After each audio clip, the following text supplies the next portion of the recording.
উৎসবমুখর পরিবেশে বিএনপির ষষ্ঠ জাতীয় কাউন্সিল, অংশ নিচ্ছেন ৩,০০০ কাউন্সিলর। ইতিবাচক রাজনৈতিক ধারায় ফিরতে সরকারের প্রতি বেগম খালেদা জিয়ার আহ্বান। জাতিকে আজ বিশৃঙ্খল, বিভক্ত, হতাশ ও দিশেহারা করে ফেলা হয়েছে। সংচারিত করতে হবে নতুন আশাবাদ, জনগণকে দিতে হবে পথের দিশা। বিএনপির রাজনীতিতে গুণগত পরিবর্তন আসবে না, মন্তব্য আওয়ামী লীগের। নেতৃত্ব তো পরিবর্তন নেই, আগের যে নেতৃত্ব সেটাই রয়ে গেছে। সরকারের কাছে তারা বহু কথাবার্তা বলেছেন যে কাউন্সিলের সরকার তাকে করতে দেবে না, তাকে ইঞ্জিনিয়ার ইনস্টিটিউট ছেড়ে দেওয়া হচ্ছে, নির্বিবাদে তারা কাউন্সিল করছে। দেখছিলেন প্রধান শিরোনাম, দুপুরের সময় সঙ্গে আছে আমি আসাদ আজিম এবং আমি ইশরাত জাহান। এবার অন্যান্য শীর্ষ সংবাদ। ব্লু ইকোনমিতে কর্তৃত্ব নিতে নৌবাহিনীকে ত্রিমাত্রিক বাহিনীতে রূপান্তর করা হচ্ছে, চট্টগ্রামে বললেন প্রধানমন্ত্রী। বাহিনীতে যুক্ত হল 3টি যুদ্ধজাহাজ। শুধু মায়াই নন, রিজার্ভের অর্থ চুরির ঘটনায় ফিলিপিন্সের অনেক রাঘব বোয়াল জড়িত, মন্তব্য সিনেট সভাপতির। কলকাঠি নাড়া ব্যক্তিরা এখনো রয়ে গেছে ধরা ছোঁয়ার বাইরে। বনানীর ক্ষতিগ্রস্ত ভবন থেকে মালামাল সরিয়ে নিলেন বাসিন্দারা। সমন্বয়হীনতা এবং দায়িত্ব অবহেলাকে দুষলেন নগরবিদরা। সংস্থাগুলোকে একক কর্তৃপক্ষের আওতায় আনার তাগিদ। মন্ত্রণালয়ের নির্দেশনার পরও থেমে নেই মুঠোফোনের কল ড্রপ। প্রতিশ্রুতি অনুযায়ী ক্ষতিপূরণ পাচ্ছেন না গ্রাহকরা। প্রযুক্তিগত সমস্যার দোহায় অপারেটরদের। এবং ওয়ার্ল্ড টি-20-র হাই ভোল্টেজ ম্যাচে রাতে ভারত পাকিস্তানের দ্বৈরথ। ঘুরে দাঁড়ানোর লক্ষ্য ধোনির দলের, ইতিহাস বদলাতে মরিয়া আফ্রিদিরা।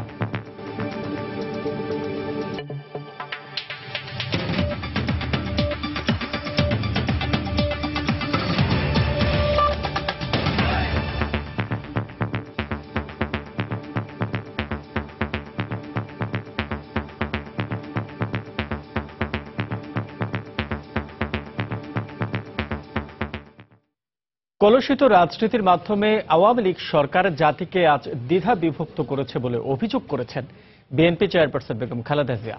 এ কারণে সব ধরনের সম্ভাবনা থাকার পরও জাতি উন্নতির দিকে এগিয়ে যেতে পারছে না বলেও মন্তব্য করেছেন তিনি। দেশ এখন নানামুখী সংকটের কবলে দাবি করে বেগম জিয়া আরও বলেন, তার দল ক্ষমতায় গেলে জাতিকে ঐক্যবদ্ধ করে উন্নতির পথে দ্রুত এগিয়ে নিতে কাজ করবে। দুপুরে বিএনপির ষষ্ঠ জাতীয় কাউন্সিলে বক্তব্য রাখেন বিএনপি চেয়ারপারসন। দেশে গণতন্ত্র নেই, জনপ্রতিনিধিত্বশীল জাতীয় সংসদ নেই, সত্যিকারের বৈধ সরকার নেই, কোথাও কোনো জবাবদিহিতা নেই, সুশাসন নেই, আছে শুধু স্বেচ্ছাচার, অনাচার, দুঃশাসন, দুর্নীতি আর চরম নৈরাজ্য। জাতি হিসেবে আমাদের বর্তমান রাজ সংকট কবলিত, আর ভবিষ্যৎ অন্ধকার ও অনিশ্চিত। জাতিকে আজ বিশৃঙ্খল, বিভক্ত, হতাশ ও দিশেহারা করে ফেলা হয়েছে।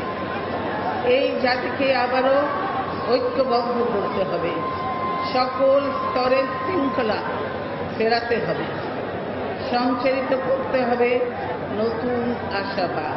মেধা ও যোগ্যতা থাকা সত্ত্বেও জাতি হিসেবে আমরা পিছিয়ে পড়ছি কেবল ঐক্য, শৃঙ্খলা ও সমন্বিত পরিকল্পনা পদক্ষেপের অভাব। এই অবস্থা থেকে আমাদেরকে বেরিয়ে আসতে হবে। জাতিকে পেছনে ঠেলে দেওয়া নষ্ট রাজনীতির আবদ্ধ থেকে বেরিয়ে আসতে না পারলে দেশের ভবিষ্যৎ আরও ঘোর অন্ধকারে ছেয়ে যাবে। আমরা সকল মত ও পথকে নিয়ে এমন একটি রাজনৈতিক সংস্কৃতি লালন ও পরিপুষ্ট করতে চাই, যাতে বহু বর্ণের ছটায় উদ্ভাসিত একটি বাংলাদেশী সমাজ গড়ে ওঠে। বৈচিত্র্যের মধ্যে ঐক্য গড়ে তোলার মাধ্যমে বাংলাদেশ একটি রেইনবো নেশনে পরিণত হবে। এর আগে সকালে জাতীয় ও দলীয় পতাকা উত্তোলনের মধ্য দিয়ে আনুষ্ঠানিকভাবে বিএনপির ষষ্ঠ জাতীয় কাউন্সিলের উদ্বোধন করেন দলের চেয়ারপারসন বেগম খালেদা জিয়া। প্রায় 6 বছর পর আয়োজিত এই কাউন্সিল অধিবেশনে অংশ নিতে ভোর থেকেই রাজধানীর ইঞ্জিনিয়ার্স ইনস্টিটিউশন মিলনায়তনে দলে দলে আসতে থাকেন বিভিন্ন জেলার নেতাকর্মীরা। সকাল 10:30 নাগাদ দলের শীর্ষ নেতারাও সম্মেলনস্থলে উপস্থিত হন। 3100 কাউন্সিলর ছাড়াও বিভিন্ন পর্যায়ের নেতাকর্মী এবং প্রায় 10,000 আমন্ত্রিত অতিথি এই সম্মেলনে যোগ দিয়েছেন বলে জানিয়েছে বিএনপি। এই অবস্থায় ইঞ্জিনিয়ার্স ইনস্টিটিউশনের পাশাপাশি সোহরাওয়ার্দী উদ্যানের অংশবিশেষ সম্মেলন স্থল হিসেবে ব্যবহার করছে দলটি। এর আগে 2009 সালের 8 ডিসেম্বর বিএনপির জাতীয় কাউন্সিল অনুষ্ঠিত হয়। পালনের ঘোষণা দিয়েছেন এবং সেটি নীরবতা পালন করছেন। আর এই মুহূর্তে আপনারা দেখতে পাচ্ছেন যে এই যে কাউন্সিলের যে পাশের মঞ্চ, এই দর্শক, এই মুহূর্তে ইঞ্জিনিয়ার্স ইনস্টিটিউটে আছেন আমাদের রিপোর্টার সালাউদ্দিন সুমন। বিএনপির কাউন্সিলের খবর জানতে আমরা সরাসরি চলে যাচ্ছি তার কাছে। সুমন,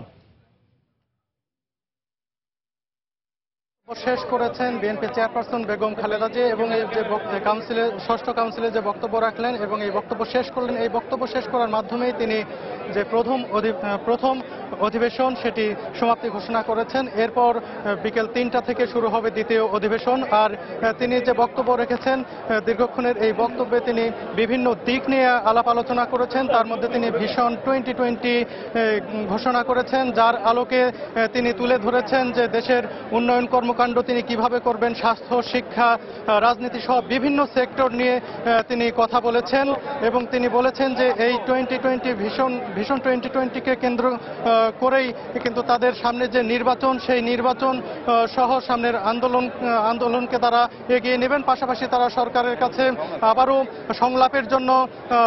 সংলাপের আহ্বান জানিয়েছেন। তারা বলছেন যে সংলাপের মাধ্যমেই এই যে সংকট চলছে সেই সংকট থেকে তারা উত্তরণ চান।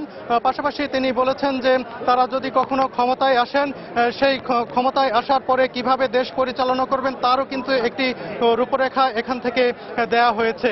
পাশাপাশি এখানে বক্তব্য রেখেছেন বিএনপির এখন পর্যন্ত যিনি ভারপ্রাপ্ত মহাসচিব রয়েছেন মির্জা ফখরুল ইসলাম আলমগীর এবং এখানে যারা বিদেশি অতিথি রয়েছেন তারাও বক্তব্য রেখেছেন। এই ছিল এখানকার সার্বিক পরিস্থিতি। পরবর্তীতে আমরা আরো বিস্তারিত এখান থেকে জানানোর চেষ্টা করব। সহকর্মী সালাউদ্দিন সুমন জানাচ্ছিলেন ইঞ্জিনিয়ার্স ইনস্টিটিউট বিএনপির জাতীয় কাউন্সিল প্রাঙ্গণ থেকে। এদিকে বিএনপির কাউন্সিলকে স্বাগত জানিয়ে সড়ক পরিবহন ও সেতুমন্ত্রী ওবায়দুল কাদের বলেছেন, কাউন্সিল হলেও বিএনপির রাজনীতিতে কোনো গুণগত পরিবর্তন হবে না। ককটেল বোমা বিস্ফোরণ ঘটিয়ে গণতন্ত্র ফিরিয়ে আনা যায় না বলেও জানান মন্ত্রী। সকালে ঢাকা আরিচা মহাসড়কের নবীনগর এলাকায় মহাসড়কের সংস্কার কাজ পরিদর্শনকালে সাংবাদিকদের তিনি একথা বলেন। তাদের এই কাউন্সিলকে আমরা স্বাগত জানাই। পার্টি তো নেতৃত্বের তো পরিবর্তন নেই, আগের যে নেতৃত্ব সেটাই রয়ে গেছে। কাজে এখানে পরিবর্তনের কোনো গুণগত পরিবর্তনের কোনো আভাস নেই বা সেটা কোনো লক্ষণও নেই। এখন ঘুরে দাঁড়ানো বলতে তারা আবার পেট্রোল বোমা ককটেল নিয়ে ঘুরে দাঁড়াবে কিনা। বিএনপির কাউন্সিলে সরকার সহযোগিতা করছে না অভিযোগ করলেও সরকারের সহযোগিতাতেই দলটি নির্বিঘ্নে কাউন্সিল করছে, এমন মন্তব্য করেছেন খাদ্যমন্ত্রী অ্যাডভোকেট কামরুল ইসলাম। দুপুরে রাজধানী পলাশীতে এক অনুষ্ঠানে তিনি এই মন্তব্য করেন। এ সময় তিনি আরো বলেন, বিএনপি জঙ্গিবাদে মদদ দিয়ে মানুষ হত্যা করে ক্ষমতায় আসতে চায়। যেই দলটি বাংলাদেশে 2 বার রাষ্ট্রীয় ক্ষমতায় ছিল, জিয়া রহমান জোর করে ক্ষমতা দখল করেছিল, দীর্ঘদিন পর্যন্ত ক্ষমতায় ছিল, সেই দলটি বাংলাদেশের স্বার্থের বিরুদ্ধে আজকে কাজ করে। সেই দলটি আজকে বাংলাদেশে জঙ্গিবাদের মদদ দেয়। সেই দলটি বিদেশি প্রভুদের সাথে বা বাংলাদেশের বিরুদ্ধে যে যারা নাকি বিদেশি রাষ্ট্র শক্তি তাদের সাথে বাংলাদেশ আঘাত করে। এই দলটির যে কার্যকলাপ আজকে কাউন্সিল হচ্ছে, সরকারের কাছে তারা বহু কথাবার্তা বলেছিল যে কাউন্সিলে সরকার তাকে করতে দেবে না, তাকে ইঞ্জিনিয়ার ইনস্টিটিউট ছেড়ে দেওয়া হয়েছে, পরবর্তীতে রমনা রেসকোর্স, সোহরাওয়ার্দী উদ্যান সেটারও একটা অংশ তাদেরকে ব্যবহার করার জন্য দেওয়া হয়েছে। নির্বিবাদে তারা কাউন্সিল করছে। এরা বাংলাদেশের অর্থনীতিকে ধ্বংস করে, মানুষকে হত্যা করে, মানুষের রক্তের উপর পা মারিয়ে তারা রাষ্ট্রীয় ক্ষমতা দখল করতে চায়। প্রধানমন্ত্রী শেখ হাসিনা বলেছেন, ব্লু ইকোনমিতে কর্তৃত্ব নিতে নৌবাহিনীকে ত্রিমাত্রিক বাহিনীতে রূপান্তর করা হচ্ছে। সকালে চট্টগ্রামে নৌবাহিনীর ঈশা খাঁ ঘাটিতে নৌবাহিনীর জন্য যুক্তরাষ্ট্র এবং চীন থেকে আনা 3টি যুদ্ধজাহাজের কমিশনিং অনুষ্ঠানে তিনি বক্তব্য রাখেন। এ সময় প্রধানমন্ত্রী চলতি বছর নৌবাহিনীতে 2টি সাবমেরিন সংযোজন করার ঘোষণা দেন। 2012 সালে ভারত ও মিয়ানমারের সাথে বিশাল সমুদ্র সীমা জয়ের পর নৌবাহিনীর সক্ষমতা বাড়ানো প্রধান হয়ে দাঁড়ায়। এরই ধারাবাহিকতায় শুরু হয় নৌবাহিনীকে আধুনিকায়নের কাজ। এরই মধ্যে বিশ্বের বিভিন্ন দেশ থেকে সংগ্রহ করা হচ্ছে যুদ্ধজাহাজ, ফ্রিগেট, মেরিটাইম হেলিকপ্টার সহ আধুনিক সমরাস্ত্র। গত জানুয়ারিতে যুক্তরাষ্ট্র থেকে সংগ্রহিত সমুদ্র অভিযান এবং চীন থেকে সংগ্রহিত প্রত্যয় ও স্বাধীনতা যুদ্ধজাহাজের কমিশনিং করেন প্রধানমন্ত্রী। আমাদের ভৌগোলিক অবস্থান ও কৌশলগত কারণে বাংলাদেশের এই জলসীমা ও তার সম্পদ রক্ষায় বাংলাদেশ নৌবাহিনীর ভূমিকা অত্যন্ত গুরুত্বপূর্ণ। 2009 সালে আওয়ামী লীগ ক্ষমতা আসার পর জাতির পিতার দিক নির্দেশনা বাস্তবায়নের ধারাকে অব্যাহত রেখে নৌবাহিনীর জন্য ফোর্সেস গোল 2030 আমরা প্রণয়ন করি। এই পর্যায়ক্রমিক বাস্তবায়নের অংশ হিসেবে সক্ষমতা বৃদ্ধির লক্ষ্যে আমরা ইতিমধ্যে নৌবাহিনীতে 18টি অত্যাধুনিক যুদ্ধজাহাজ সংযোজন করেছি। আর নৌবাহিনীকে ত্রিমাত্রিক বাহিনীতে রূপান্তর করার অংশ হিসেবে চলতি বছরই 2টি সাবমেরিন সংযোজন করা হবে। এরই মধ্যে এইসব সাবমেরিনের জন্য নিজস্ব প্রযুক্তিতে প্ল্যাটফর্ম তৈরি করা হচ্ছে। আওয়ামী লীগ সরকারের আমলে নৌবাহিনীতে মেরিটাইম হেলিকপ্টার এবং মেরিটাইম পেট্রোল এয়ারক্রাফট সংযুক্ত হয়েছে। আর চলতি বছরে নৌবাহিনীতে সংযোজিত হবে 2টি সাবমেরিন। এই অন্তর্ভুক্তির মাধ্যমে আমাদের নৌবাহিনীকে আমরা ত্রিমাত্রিক বাহিনীতে রূপান্তরিত করব। এরই ধারাবাহিকতায় নারায়ণগঞ্জ শিপইয়ার্ডের নিজস্ব প্রযুক্তিতে সাবমেরিনের জন্য প্ল্যাটফর্ম তৈরি হচ্ছে। বিশ্ববুকে একটি শক্তিশালী ও গতিশীল অর্থনীতি হিসেবে জেগে ওঠার সকল সহায়ক পরিবেশ ও ক্ষমতা আমাদের রয়েছে। আমাদের লক্ষ্য ক্ষুধা ও দারিদ্র্যমুক্ত, শান্তিময়, উন্নত সমৃদ্ধ বাংলাদেশ গড়ে তোলা। কমিশনিং অনুষ্ঠান শেষে প্রধানমন্ত্রী কর্ণফুলীতে সন্ত্রাস দমনে নৌবাহিনীর সক্ষমতার উপর বিশেষ নৌমহড়া দেখেন। সময় সংবাদ, চট্টগ্রাম। কেবল রিজাল কমার্শিয়াল ব্যাংকিং কর্পোরেশনের শাখা ব্যবস্থাপক মায়া দেগুইতো একা নন। বাংলাদেশ ব্যাংকের রিজার্ভ থেকে ফিলিপিন্সে অর্থ পাচারের ঘটনায় দেশটির আরও অনেক রাঘব বোয়ালি জড়িত বলে জানিয়েছেন দেশটির তদন্তকারী সিনেট কমিটির সভাপতি টিজি গুয়ুঙ্গানা। এ ঘটনায় তোপের মুখে থাকা দেগুইতোর আইনজীবী অভিযোগ তুলেছেন দেশটির বিভিন্ন ব্যাংকিং কর্তৃপক্ষের উপর। এদিকে মায়ের বিরুদ্ধে মামলা করেছেন ব্যবসায়ী উইলিয়াম। জট খুলতে শুরু করেছে বাংলাদেশের ব্যাংকিং ইতিহাসে সবচেয়ে বড় অর্থ পাচারের ঘটনার। বৃহস্পতিবার এ ঘটনার তদন্তে ফিলিপিন্সের রিজাল কমার্শিয়াল ব্যাংকিং কর্পোরেশন আরসিবিসির জুপিটার শাখার ব্যবস্থাপক মায়া সান্তোস দেগুইতোকে শুনানিতে ডাকে দেশটির সিনেট কমিটি। এ সময় প্রথম দিকে কেবল হ্যাঁ বা নার মাধ্যমে সিনেটরদের প্রশ্নের উত্তর দিলেও ধীরে ধীরে মুখ খুলতে শুরু করেন দেগুইতো। রুদ্ধদ্বার ওই শুনানি শেষে সিনেটর জানান দেগুইতোর সাক্ষ্য অনুযায়ী ব্যাংকের অন্যান্য কর্মকর্তা সহ কিম অং নামে দেশটির এক ধনাঢ্য ব্যবসায়ীও এ ঘটনায় জড়িত। তবে জড়িত অন্যান্য ব্যাংক কর্মকর্তাদের সম্পর্কে এখনো কোনো প্রমাণ মেলেনি। শুনানিতে দেগুইতো যা বলেছেন তা থেকে এখন পর্যন্ত আমরা যেটা বুঝতে পারছি তা হলো তিনি আসলে পরিস্থিতির শিকার। কলকাঠি নিশ্চয়ই অন্য কেউ নেড়েছে এবং মূল পরিকল্পনাও তারাই করেছে। এদিকে এ ঘটনায় এখন পর্যন্ত কেবল আরসিবিসির জুপিটার শাখার ব্যবস্থাপক মায়া সান্তোস দেগুইতোকেই দায়ী করা হলেও তার আইনজীবী এবার অভিযোগ তুলেছেন ফিলিপিন্সের অ্যান্টি মানি লন্ডারিং কর্তৃপক্ষ সহ দেশটির অন্যান্য ব্যাংকিং কর্তৃপক্ষের উপর। একই সঙ্গে যথেষ্ট তথ্য প্রমাণ থাকা সত্ত্বেও অনেকের বিরুদ্ধেই অ্যান্টি মানি লন্ডারিং কর্তৃপক্ষ মামলা করেনি বলেও অভিযোগ তার আইনজীবীর। তারা গুটি কয়েক ব্যাংক কর্মকর্তার উপর এই ঘটনার দায় চাপিয়ে বিষয়টি ধামাচাপা দেওয়ার চেষ্টা করছে। এটি অনেক বড় একটি ঘটনা।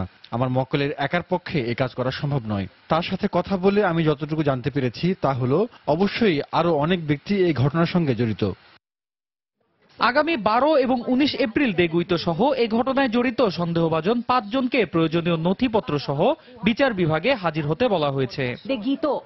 অন্যয় কর্মকার, সময় সংবাদ।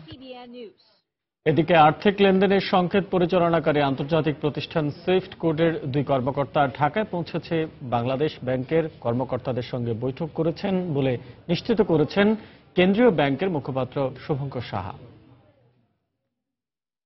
তানভীর হাসান জোহাকে নিয়ে তথ্য নেই পুলিশের কাছে, জানিয়েছেন পুলিশের মহাপরিদর্শক শহীদুল হক। দুপুরে মিরপুরের শহীদ পুলিশ স্মৃতি কলেজের বার্ষিক ক্রীড়া ও পুরস্কার বিতরণী অনুষ্ঠানে সাংবাদিকদের প্রশ্নের জবাবে তিনি কথা বলেন। অভিযোগ পেলে নিখোঁজের ঘটনা তদন্ত করা হবে বলেও জানান আইজিপি। তানভীর কিন্তু গত কয়েকদিন থেকে আসলে একটু না, এটা এই ব্যাপারে আমার কাছে কোনো তথ্য নেই। আমরা পত্রপত্রিকা জেনেছি, যদি তারা আমাদের কাছে এরকম কোনো অভিযোগ নিয়ে আসে আমরা নিয়মিতভাবে সে তদন্ত করব। নিউ ইয়র্কে, ফিলিপাইনে, চায়নাতে, আমরা শ্রীলঙ্কাতে আমরা ইন্টারপোলের মাধ্যমে কিছু আমরা তথ্য দিয়েছি, প্রয়োজন হলে সেখানে গিয়ে তারা তদন্ত করে আসবে। সময় সংবাদে আরো থাকছে। অনুপ্রবেশ ঠেকাতে অরক্ষিত সীমান্তগুলোকে সুরক্ষিত করার সিদ্ধান্ত। আসাম মিজোরামে 6টি নতুন বর্ডার অবজারভেশন পোস্ট স্থাপন করতে যাচ্ছে বিজিবি। বনানীতে গ্যাস লাইনে বিস্ফোরণে ক্ষতিগ্রস্ত ভবনে থাকার বিষয়ে এখনো কোনো সুরাহা না হওয়ায় ক্ষোভ জানিয়েছেন বাসিন্দারা। সংশ্লিষ্ট সেবা প্রতিষ্ঠানের বিরুদ্ধে শিগগিরই ক্ষতিপূরণ মামলা করা হবে বলে জানিয়েছেন তারা। সকালে ভবনের ভেতর থেকে প্রয়োজনীয় মালামাল সরিয়ে নেওয়ার সুযোগ দেওয়া হয় বাসিন্দাদের। পুলিশ প্রহরায় তারা ভেতরে ঢোকেন। তদন্ত দলের পাশাপাশি ওয়াসা সহ বিভিন্ন সেবা সংস্থার কর্মকর্তারা ঘটনাস্থল পরিদর্শনের কথা রয়েছে। বৃহস্পতিবার মধ্যরাতে রাজধানীর বনানীর ওই বাড়িটি হঠাৎ বিস্ফোরণে আগুন লেগে যায়। এতে অন্তত 10 জন আহত হন। 6তলা এ ভবনটির 20টি ফ্ল্যাটে অন্তত 18টি পরিবার বসবাস করত। গ্যাস বিস্ফোরণের পর থেকেই এই পরিবারগুলো আত্মীয় স্বজনের বাড়িতে থাকছেন।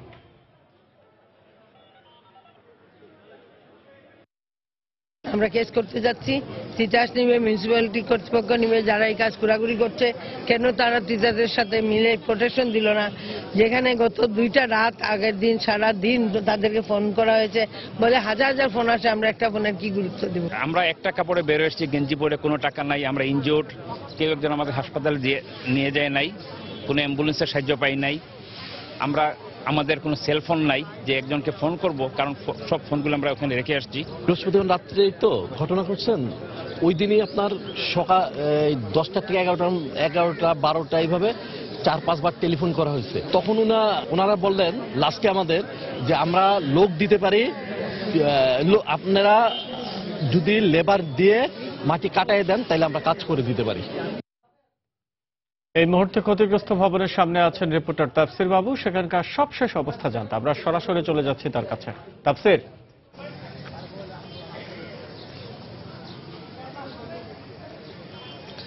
হ্যাঁ আসাদ, আমরা তো এখানে রয়েছে সকাল থেকে। তো সকাল 10টার সময় এখানে আসলে যারা বাসিন্দা রয়েছেন তাদেরকে ঢুকতে দেওয়া হয়েছে এই ভবনে, এবং তারা তাদের জিনিসপত্র বের করে আনছিলেন।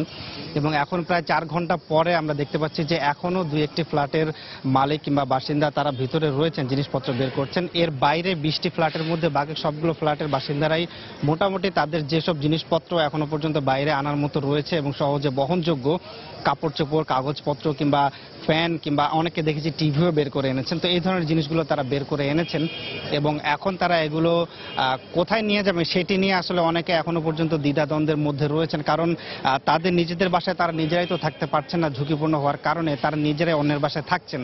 তো এখন এই জিনিসপত্রগুলো কোথায় রাখবেন সেটি নিয়েও তাদের মধ্যে এক ধরনের টেনশন রয়েছে। তো এরপরেও তারা হয়তো জিনিসপত্রগুলো রাখার জায়গা আত্মীয় স্বজন, পাড়া প্রতিবেশী কারোর মধ্যে রাখবেন। কিন্তু তারা এখন মূল যে চিন্তাটি হয়ে দাঁড়িয়েছে সেটি হচ্ছে যে বাড়ির ভেতরে এখনো পর্যন্ত 18 থেকে 20টি ব্যক্তিগত যেগুলোকে আমরা বলি প্রাইভেট কার, সেই ধরনের যানবাহন রয়েছে এই বাড়ির বেসমেন্টে কার পার্কিংয়ে। তো আসলে বাড়ির যে মূল সদর দরজাটি সেটি আসলে এই বিস্ফোরণের ফলে এমন হয়ে গেছে যে সেটি খোলা যাচ্ছে না পুরোপুরি। ছোট একটু জায়গা, সেই জায়গাটি দিয়ে মানুষজন যাচ্ছেন এবং ভিতরে মালপত্রগুলো বের করছেন, কিন্তু এই গাড়িগুলো বের করার কোনো উপায় এখনো পর্যন্ত বের করা যায়নি।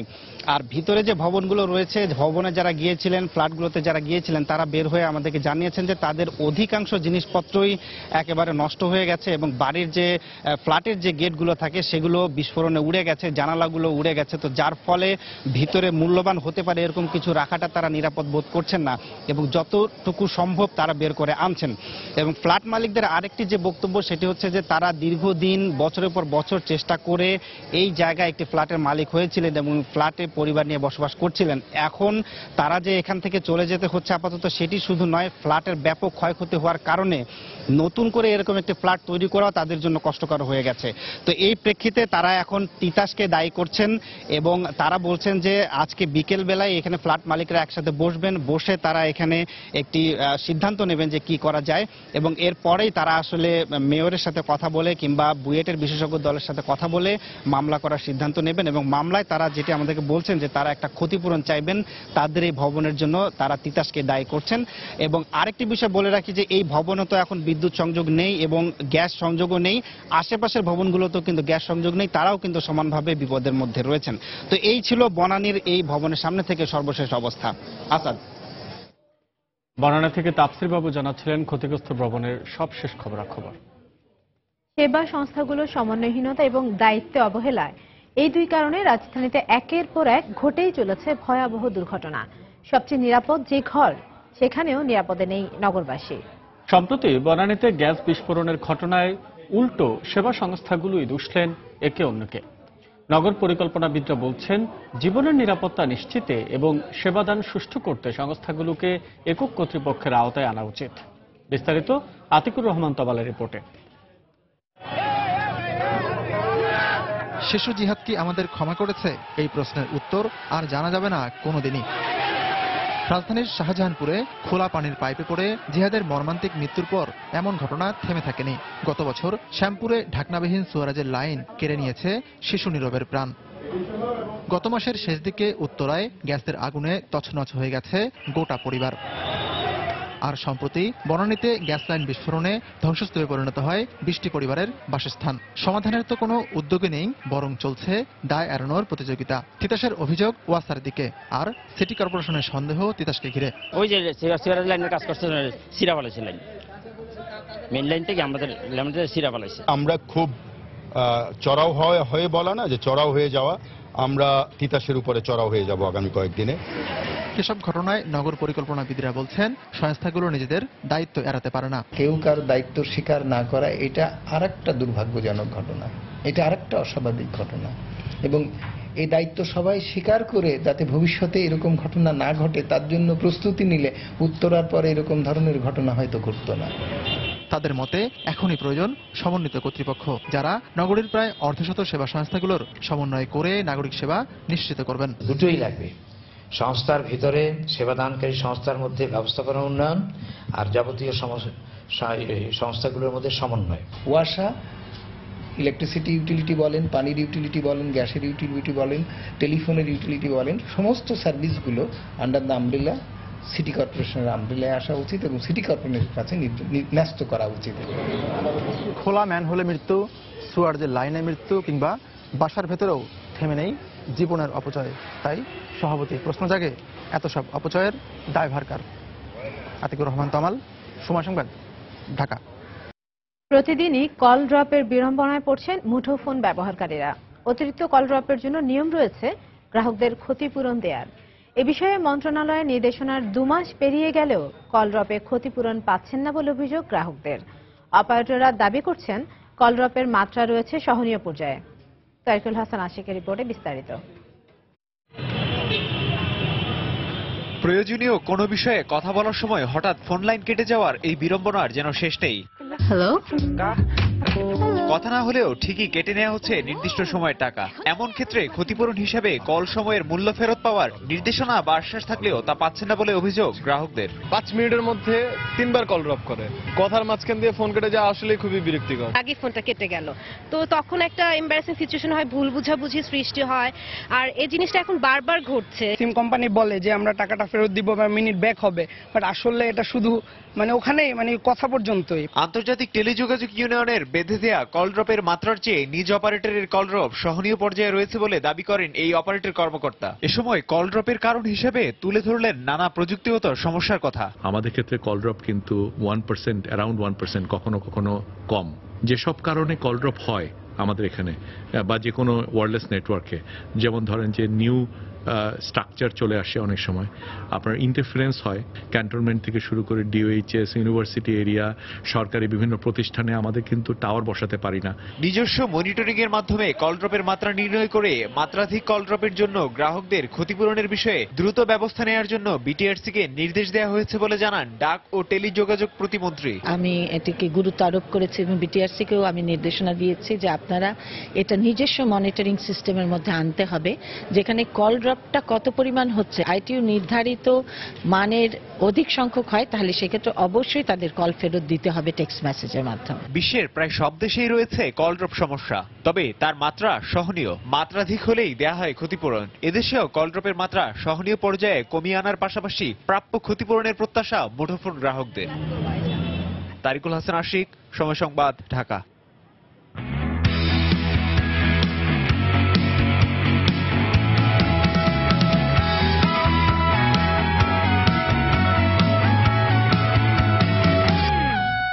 ওয়ার্ল্ড টি-20-র হাই ভোল্টেজ ম্যাচে আজ মাঠে নামবে দুই চির প্রতিদ্বন্দ্বী ভারত ও পাকিস্তান। প্রথম ম্যাচে নিউজিল্যান্ডের কাছে বিধ্বস্ত হওয়া ভারত চায় এই ম্যাচ দিয়ে জয়ের ধারায় ফিরতে। অন্যদিকে পাকিস্তান চায় নতুন করে ইতিহাস করতে। কলকাতার ইডেন গার্ডেন্সে দু দলের ম্যাচটি শুরু হবে বাংলাদেশ সময় রাত 8টায়। ছক্কা মারতে গেছে।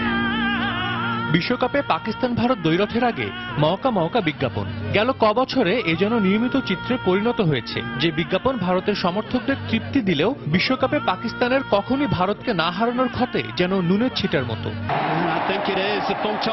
আরও একটি পাক ভারত দ্বৈরথ মঞ্চস্থ হবার অপেক্ষায়, কিন্তু এবার প্রেক্ষাপট ভিন্ন। দুটি দ্বিপাক্ষিক সিরিজ ও এশিয়া কাপে শিরোপা জয়ের আত্মবিশ্বাস নিয়ে বিশ্ব টি-20 শুরু করা ভারত উঠছিল সপ্তম আকাশে, কিন্তু প্রথম ম্যাচে নিউজিল্যান্ড তাদের এক ধাক্কায় নামিয়ে এনেছে মাটিতে। সেই হারে শোক কাটিয়ে উঠতে ভারত সামনে পাচ্ছে চিরপ্রতিদ্বন্দ্বী পাকিস্তানকে। তবে এই ম্যাচে শুধু পাকিস্তান না, ধোনির দলের আরেক প্রতিপক্ষ হতে পারে দর্শকদের প্রত্যাশার চাপ, কারণ খেলাটা হবে কলকাতার ইডেন গার্ডেন্সে। ভারতের স্পিনার রবিচন্দ্র অশ্বিনকেও ছুঁয়ে গেছে এই ম্যাচের উত্তাপ। তবে নাগপুরের স্মৃতি ভুলে কলকাতায় নতুন শুরুর প্রত্যাশায় team India. Game of cricket, পাক ভারত দ্বৈরথ অ্যাসেজের উত্তাপকেও হার মানায়। এটা ক্রিকেট ম্যাচের চেয়েও বেশি কিছু। নাগপুরে আমরা একটা বাজে দিন কাটিয়েছি, কলকাতায় আমরা নতুন ভাবে শুরু করতে চাই। পাকিস্তান প্রথম ম্যাচ জিতে সুবিধাজনক অবস্থানে থাকলেও আমরা জানি কিভাবে ঘুরে দাঁড়াতে হয়। আমি বলবো না আমরা ফেভারিট, কিন্তু দু দলেরই সমান সম্ভাবনা আছে এই ম্যাচে। ওয়ানডে হোক কিংবা টি-20, আইসিসি বিশ্বকাপে গেল 23 বছর ভারতকে হারাতে পারেনি পাকিস্তান। এছাড়া টি-20তে ভারতের বিপক্ষে 7 বারের দেখায় মাত্র একবার জয় পেয়েছে পাকিস্তান। কিন্তু এবার হিসেবের খাতাটা নতুন করে খুলতে চায় আফ্রিদির দল, যেখানে তাদের বাড়তি রসদ দিবে দুর্দান্ত ফর্মে থাকা দলের পেস অ্যাটাক। সেই সাথে দারুণ এক রেকর্ড নিয়ে মাঠে নামবে পাকিস্তান। ইডেন গার্ডেন্সে স্বাগতিক ভারতের বিপক্ষে 4 বারের দেখায় কখনোই হারতে হয়নি তাদের, তাই পাকিস্তান কোচ একরকম হুঙ্কারি দিলেন। কনফিডেন্ট হ্যাঁ। ব্যাটিং স্বর্গ ইডেনের উইকেটে লড়াইটা যে ভারতের ব্যাটসম্যানদের সাথে পাকিস্তানের বোলারদের হবে তার বলার অপেক্ষা রাখে না। তাই ফাইনালের আগে ফাইনালের মতো উত্তাপ ছড়ানো এক ম্যাচ দেখতে যাচ্ছেন বিশ্বের ক্রিকেট ভক্তরা। তো ये है कि हमने इसको पॉजिटिवली लेना। ব্যাটিং স্বর্গ ইডেনের উইকেটে লড়াইটা যে ভারতের ব্যাটসম্যানদের সাথে পাকিস্তানের বোলারদের হবে তার বলার অপেক্ষা রাখে না। তাই ফাইনালের আগেই ফাইনালের মতো উত্তাপ ছড়ানো এক ম্যাচ দেখতে যাচ্ছেন বিশ্বের কোটি ক্রিকেট ভক্তরা। সাজিদ মুস্তাহিদ, সময় সংবাদ। এদিকে বৃষ্টির কারণে বহুল প্রতীক্ষিত ভারত পাকিস্তান ম্যাচ নিয়ে অনিশ্চয়তা দেখা দিয়েছে। শনিবার সকাল থেকে কলকাতায় কালবৈশাখী ঝড় শুরু হয়। ঘণ্টাখানেক পর বৃষ্টি থেমে গেলেও স্থানীয় আবহাওয়া বার্তায় বলা হচ্ছে সন্ধ্যার পরও আবারও বৃষ্টির আশঙ্কা রয়েছে। তবে বৃষ্টির কথা মাথায় রেখে টি-20 বিশ্ব আসর শুরুর আগে বেশ কিছু পরিবর্তন আনা হয় ইডেনের মাঠে। স্টেডিয়ামের টার্ফের নিচে বালি ফেলা হয় যাতে বেশ সহজে বৃষ্টি পানি শুষে নিতে পারে। এছাড়া রাতে ম্যাচ শুরুর আগে মাঠ শুকানোর জন্য 5টি সুপার সপার যন্ত্র কাজ করছে। কলকাতার ইডেন গার্ডেনে বাংলাদেশ সময় রাত 8টায় ভারত পাকিস্তানের হাই ভোল্টেজ ম্যাচ শুরুর কথা রয়েছে। অনুপ্রবেশ বন্ধ ও বিদেশি সন্ত্রাসীদের প্রতিরোধে অরক্ষিত থাকা সীমান্তগুলোকে সুরক্ষিত করার সিদ্ধান্ত নিয়েছে সরকার। এর অংশ হিসেবে প্রথমবারের মতো ভারতের জায়গা ব্যবহার করে আসাম এবং মিজোরাম সীমান্তে 6টি নতুন বর্ডার অবজারভেশন পোস্ট বিওপি স্থাপন করতে যাচ্ছে বিজিবি। একই সঙ্গে আগামী ডিসেম্বরের মধ্যে মিয়ানমার সীমান্তেও বিওপি স্থাপনের কাজ শেষ করা হবে। বিস্তারিত জানাচ্ছেন কমল দে। স্বাধীনতার পর থেকে প্রতিবেশী দুদেশ ভারত এবং মিয়ানমারের সাথে থাকা প্রায় 4156 কিলোমিটারের মধ্যে প্রায় 400 কিলোমিটার সীমানা ছিল অরক্ষিত। ফলে নিরাপত্তা চৌকির বাইরে থাকা এলাকাগুলোতে বিদেশি সন্ত্রাসীদের আনাগোনার পাশাপাশি ঠেকানো যাচ্ছিল না অবৈধ অনুপ্রবেশ। এই অবস্থায় ভারতের মিজোরাম এবং আসাম সীমান্তে 6টি নতুন বিওপি স্থাপনের কাজ শুরু করতে যাচ্ছে বিজিবি। দুই দেশের মাননীয় প্রধানমন্ত্রীর মধ্যে সেখানে এই ব্যাপারে আলোচনাও হয়েছে এবং সেই ব্যাপারে আমাদের সরকারি সিদ্ধান্ত হয়েছে এবং সেটা ব্যবহার করে আমরা করব। তারা আমাদেরকে অনুমতি দিয়েছেন, আমরা আগামী 1 সপ্তাহের মধ্যে সেখানে কার্যক্রম শুরু করব। বাংলাদেশ মিয়ানমারের 271 কিলোমিটার সীমান্তের মধ্যে 208 কিলোমিটার স্থলভাগ এবং বাকি 63 কিলোমিটার বঙ্গোপসাগরে। এর মধ্যে বান্দরবনের আন্দারমানিক হয়ে মোদক পর্যন্ত 120 কিলোমিটার এবং মোদক হয়ে লেম্বুচুর পর্যন্ত আরো প্রায় 100 কিলোমিটার সীমান্ত অরক্ষিত রয়েছে। অরক্ষিত থাকার কারণে বিভিন্ন সময় সন্ত্রাসীদের আনাগোনা থাকতো, যেটা আরাকান আর্মি বলেন বা অন্য যারা ছিল। সরকার অত্যন্ত অত্যন্ত দৃঢ় এই বিষয়ে যে আমাদের সীমান্ত অন্য কারোর দেশীয় কোনো সন্ত্রাসীদের অভয়ারণ্য হবে না। 10টা বিওপি অলরেডি এস্টাবলিশ করা হয়ে গেছে। আগামী কয়েক মাসের মধ্যেই পুরা সীমান্ত এলাকা আমাদের নিয়ন্ত্রণে চলে আসবে। আগামী ডিসেম্বরের মধ্যে বাংলাদেশ মিয়ানমার সীমান্তের সবগুলো বিওপি স্থাপনের কাজ শেষ হবে বলে জানান বিজিবির শীর্ষ এই কর্মকর্তা। মিয়ানমারের সাথে আমাদের অনেক অরক্ষিত অঞ্চল ছিল, ইতিমধ্যে আমরা অনেকগুলো ক্যাম্প আমরা স্থাপন করেছি এবং আরো বেশ কিছু ক্যাম্প স্থাপনের ব্যাপারটি প্রক্রিয়াধীন রয়েছে। আমাদের প্রশাসনিক অনুমোদন পেলে বিওপিগুলো নির্মাণ কাজ সমাপ্ত করব। এই বছর ডিসেম্বরের পর আমার মনে হয় যে আমাদের আর কোনো অরক্ষিত বলতে কোনো অঞ্চল থাকবে না। বিজিবির তথ্য অনুযায়ী বাংলাদেশ মিয়ানমার এবং ভারত সীমান্তে নতুন যে 72টি ভিওপি স্থাপন করা হচ্ছে তার মধ্যে 70টিতে হেলিকপ্টার ওঠানামা করতে পারবে।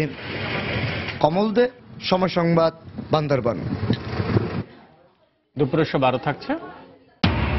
রাশিয়ায় 62 যাত্রী নিয়ে ফ্লাই দুবাইয়ের বিমান বিধ্বস্ত, সব আরোহী নিহত। শাহজালাল আন্তর্জাতিক বিমানবন্দরের নিরাপত্তা ব্যবস্থার উন্নয়নে ব্রিটিশ নিরাপত্তা সংস্থার সাথে 21শে মার্চ চুক্তি স্বাক্ষর হবে এবং 22 থেকে 23শে মার্চের মধ্যে তারা কাজ শুরু করবে বলে জানিয়েছেন বেসামরিক বিমান চলাচল ও পর্যটন মন্ত্রী রাশেদ খান মেনন। এ বিষয়ে সিভিল এভিয়েশন সম্মেলন কক্ষে আন্তঃমন্ত্রণালয় বৈঠকের পর দুপুরে সাংবাদিকদের এই তথ্য জানান মন্ত্রী। এ সময় তিনি আরো জানান, বাংলাদেশ থেকে সরাসরি বিমানে পণ্য পরিবহনে ব্রিটিশ নিষেধাজ্ঞা প্রত্যাহারের বিষয়ে দুদেশের পররাষ্ট্রমন্ত্রীর মধ্যে কথা হয়েছে। ঢাকা লন্ডন কার্গো পরিবহনের উপর নিষেধাজ্ঞা শিগগিরই তুলে নেওয়ার বিষয়টি বিবেচনা করা হবে বলে জানিয়েছেন ব্রিটিশ পররাষ্ট্রমন্ত্রী ফিলিপ হ্যামন্ড। কালকে অর্থনৈতিক কমিটি যেটা রয়েছে ক্যাবিনেটের, সেই অর্থনৈতিক কমিটিতে যাবে।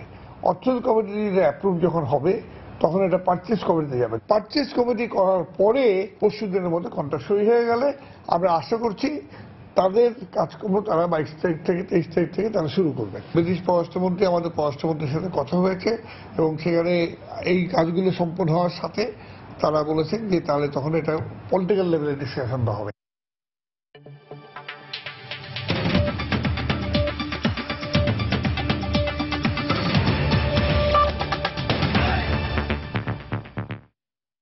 রাশিয়ার দক্ষিণাঞ্চলীয় শহর রোস্তভ অন ডনে ফ্লাই দুবাইয়ের একটি যাত্রীবাহী বিমান বিধ্বস্ত হয়ে 62 আরোহীর সবাই নিহত হয়েছেন। যাত্রীদের অধিকাংশই রুশ নাগরিক। বোয়িং কোম্পানির 737-800 বিমানটি দুবাই থেকে যাত্রা করে শনিবার ভোর 3:50 রোস্তভ বিমানবন্দরে অবতরণের সময় বিধ্বস্ত হয়। এ সময় বিমানটিতে আগুন ধরে যায় বলে জানিয়েছে কর্তৃপক্ষ। বিমানটিতে 55 জন যাত্রী ও 7 জন ক্রু ছিলেন। এদিকে উদ্ধারকারীদের সঙ্গে বিশেষজ্ঞ দল সমন্বয় করে উদ্ধার অভিযান চালাচ্ছে। দুর্ঘটনার কারণ অনুসন্ধানে তদন্ত শুরুর কথা জানিয়েছে দুবাই বিমান কর্তৃপক্ষ।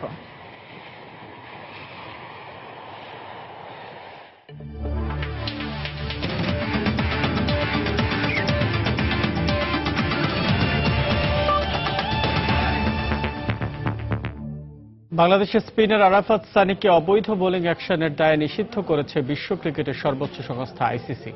এর আগে টি-20 বিশ্ব আসরে নেদারল্যান্ডসের বিপক্ষে ম্যাচে বোলিংয়ের সময় আম্পায়াররা তার বিরুদ্ধে অবৈধ বোলিং অ্যাকশনের অভিযোগ আনেন। একই অভিযোগে অভিযুক্ত আরেক টাইগার ক্রিকেটার তাসকিন আহমেদের বোলিং অ্যাকশন পরীক্ষার ফলাফল দেয়া হবে আজ রাতে। বোলিংয়ের সময় কোনোই 15 ডিগ্রির বেশি বেঁকে গেলে সেই অ্যাকশনকে ক্রিকেটের ভাষায় অবৈধ হিসেবে বিবেচনা করা হয়।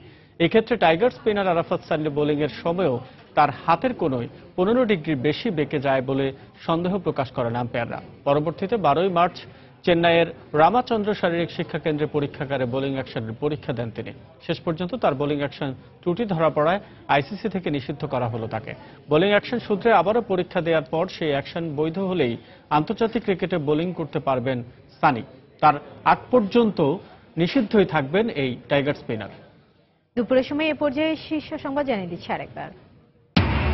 উৎসবমুখর পরিবেশে বিএনপির ষষ্ঠ জাতীয় কাউন্সিল, ইতিবাচক রাজনৈতিক ধারায় ফিরতে সরকারের প্রতি বেগম জিয়ার আহ্বান। নির্বিঘ্নে বিএনপি কাউন্সিল অনুষ্ঠান প্রমাণ করে সরকারের বিরুদ্ধে অভিযোগ মিথ্যা ছিল বলল আওয়ামী লীগ। দলটির রাজনীতিতে গুণগত পরিবর্তন আসবে না বলে মন্তব্য। ব্লু ইকোনমিতে কর্তৃত্ব নিতে নৌবাহিনীকে ত্রিমাত্রিক বাহিনীতে রূপান্তর করা হচ্ছে, চট্টগ্রামে বললেন প্রধানমন্ত্রী। বাহিনীতে যুক্ত হল 3টি যুদ্ধ জাহাজ। শুধু মায়াই নন, রিজার্ভের অর্থ চুরির ঘটনায় ফিলিপিন্সের অনেক রাঘব বোয়াল জড়িত, মন্তব্য সিনেট সভাপতির। কলকাঠি নাড়া ব্যক্তিরা এখনো রয়ে গেছে ধরা ছোঁয়ার বাইরে। এবং স্পিনার আরাফাত সানির বোলিং অ্যাকশন অবৈধ প্রমাণিত হওয়ায় সাময়িক নিষিদ্ধ। আজই জানা যাবে তাসকিনের ভাগ্য।